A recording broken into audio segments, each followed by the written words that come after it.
Welcome to our channel Hindi classes by Sunita Kumari. कक्षा 10 के विद्यार्थियों, आज हम पाठ 6 लेकर आए हैं।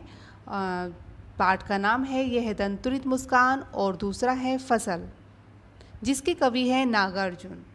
पहले हम बात करते हैं नागार्जुन के जीवन के बारे में।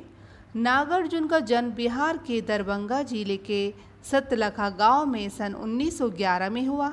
उनका मूल नाम वैद्यनाथ मिश्र था।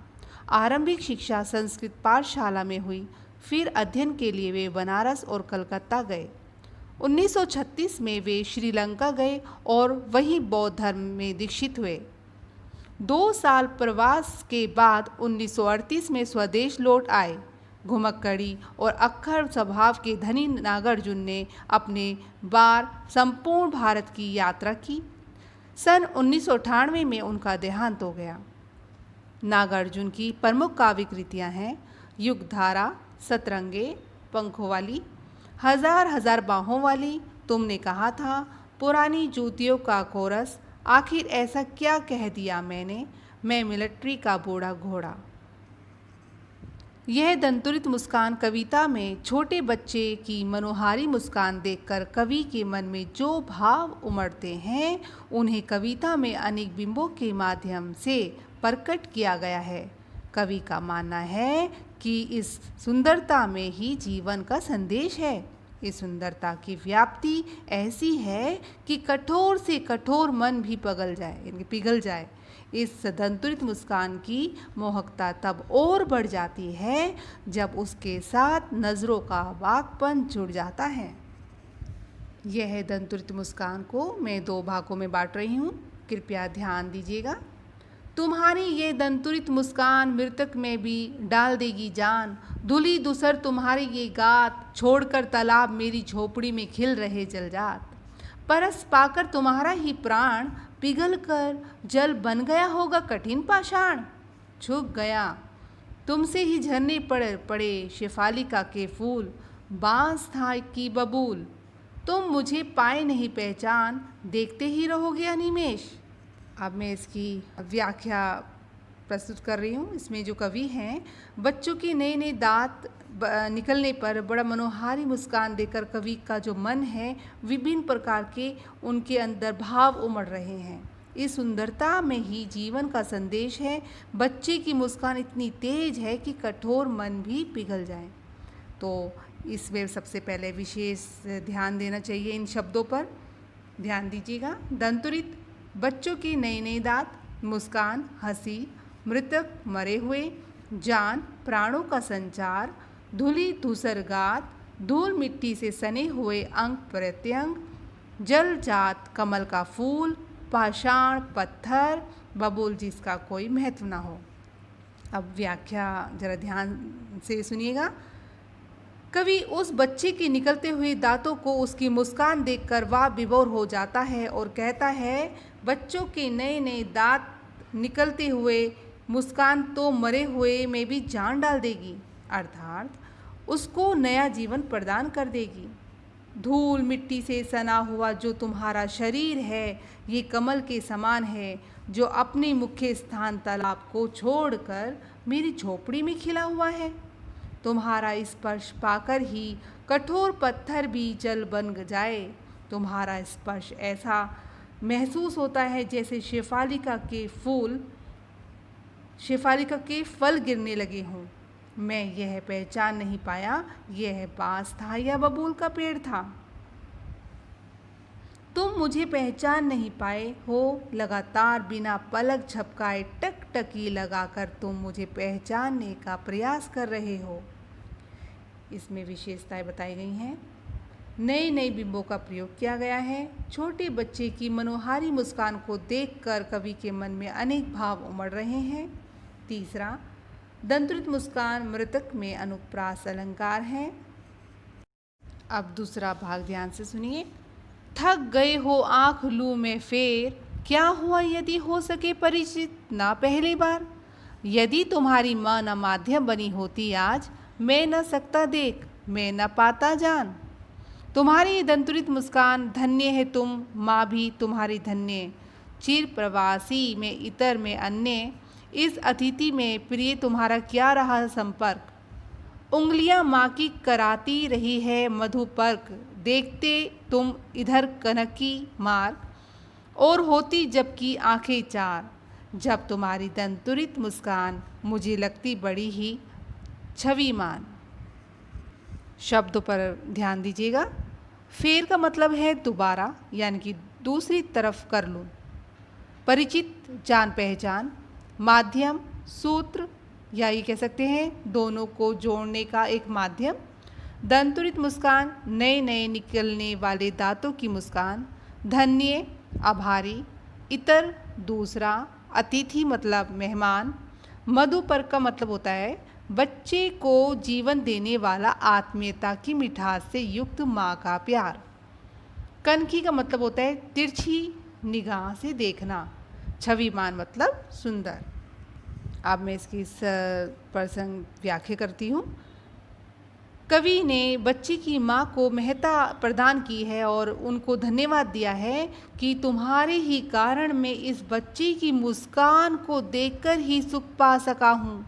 अर्थात वो कह रहे हैं कि आज यदि माँ है और माँ से ही जो बच्चा उत्पन्न हुआ है, उसकी मुस्कान को देखने का श्रेय तुम्हें ही जाता है। जब मैं प्रवास में था तब मेरा तुमसे कोई परिचय नहीं था, तुम्हारी माँ ही परिचय कराती रही थी। व्याख्या। दंतुरित मुस्कान से प्रभावित होकर ही कवि नागार्जुन जी उस बच्चे की ओर देख रहे हैं। बच्चा भी कवि की ओर टकटकी लगाकर देख रहा है। बच्चा कवि को पहचान नहीं पा रहा है। यदि तुम थक गए हो तो मैं अपना मुंह दूसरी तरफ कर लूं। एक कवि, अब बच्चे जब लगातार उसको देखा जा रहा है तो उस कवि को ये महसूस हो रहा है कि लगातार वो बच्चा देखा जा रहा है, पहचान नहीं पा रहा है, वो थक जाएगा, तो मैं क्यों ना अपना जो मुंह है वो दूसरी तरफ कर लूं। आगे वो बोलते हैं, क्या हुआ यदि तुम मुझे पहली बार देखकर नहीं पहचान पाए हो। मेरी और तुम्हारी जान पहचान नहीं हो पाई है। यदि तुम्हारी जननी, तुम्हारी माँ तुम्हारा परिचय नहीं करवाती तो मैं तुम्हारी अद्वितीय मुस्कान, यानी कि ऐसी मुस्कान जो देखा ही ना जा सके, इतना सुंदर मुस्कान को मैं नहीं देख पाता और ना तुम्हारी सुंदर छवि को जान पाता। तुम और तुम्हारी माँ दोनों ही धन्य हैं। कवि कह रहे हैं कि उस बच्चे को देखकर और माँ को देखकर कह रहे हैं कि तुम दोनों मेरे लिए धन्य हो। मैं तो लंबे समय से बाहर था, मुझ मेहमान से तुम्हारी क्या जान पहचान, क्या मिलने का माध्यम। माँ का स्नेह ही बच्चे को जीवन देने वाला होता है। तुम इधर तिरछी नज़र करके देख रहे हो। जब भी तुमसे मेरी आंखें मिलती हैं तब तुम्हारी ये सुंदर मुस्कान मुझे बहुत अच्छी लगती है। इसमें कुछ विशेषताएं कवि जी ने बताई हैं। नंबर 1, कवि ने इन पंक्तियों में नारी की महानता को धन्य शब्दों से सुशोभित किया है। दूसरा, माँ के स्नेह ममता से ही बच्चे का समुचित विकास होता है। भाषा तत्सम तद्भव शब्दावली खड़ी बोली में है। मुहावरे का प्रयोग भाषा में जीवंतता प्रदान करती नजर आ रही है। कवि नागार्जुन जी की कविता दूसरी फसल, इसके बारे में आपको बताते हैं। फसल शब्द सुनते ही खेतों में लहलहाती फसल आंखों के सामने आ जाती है, परंतु फसल है क्या और उसे पैदा करने में किन किन तत्वों का योगदान होता है, इसे बताया है नागार्जुन ने इस अपनी कविता फसल में। कविता यह भी रेखांकित करती है कि प्रकृति और मनुष्य के सहयोग से ही सृजन संभव है। बोलचाल की भाषा की गति और लय कविता को प्रभावशाली बनाती है। कहना न होगा कि यह कविता हमें उपभोक्ता संस्कृति के दौर में कृषि संस्कृति के निकट ले जाती है। इस कविता को भी मैंने 2 भागों में बांटा है। अब सुनिए फसल। एक के नहीं, 2 के नहीं, ढेर सारी नदियों के पानी का जादू। एक के नहीं, 2 के नहीं, लाख लाख कोटि कोटि हाथों के स्पर्श की गरिमा। एक की नहीं, 2 की नहीं, हजार हजार खेतों की मिट्टी का गुण धर्म। शब्दों पर विशेष ध्यान दीजिए। जादू मतलब प्रभाव, कोटि कोटि यानी कि करोड़ करोड़, स्पर्श मतलब छूना, गरिमा महिमा। अब इस कविता में नागार्जुन जी कहते हैं कि फसल के तैयार होने में सहयोगियों की भूमिका की ओर उन्होंने संकेत करते हुए कहा है कि किन किन लोगों का इसमें हाथ लगता है। तो व्याख्या को ध्यानपूर्वक सुनिएगा।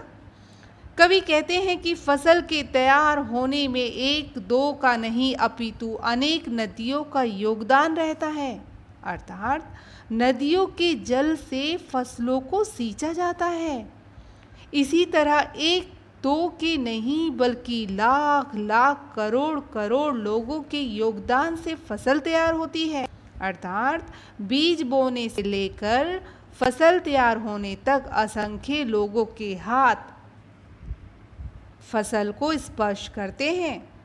फसल केवल एक या दो खेतों की मिट्टी के सहयोग से नहीं, हजारों हजारों खेतों की मिट्टी को मिलाकर फसल को तैयार किया जाता है।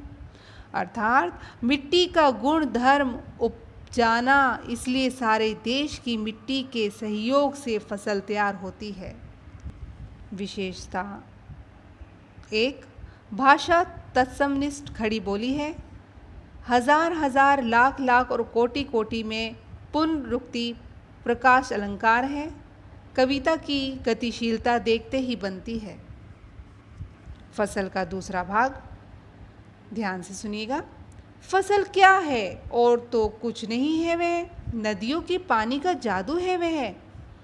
हाथों के स्पर्श की महिमा है, भूरी काली संदली मिट्टी का गुण धर्म है।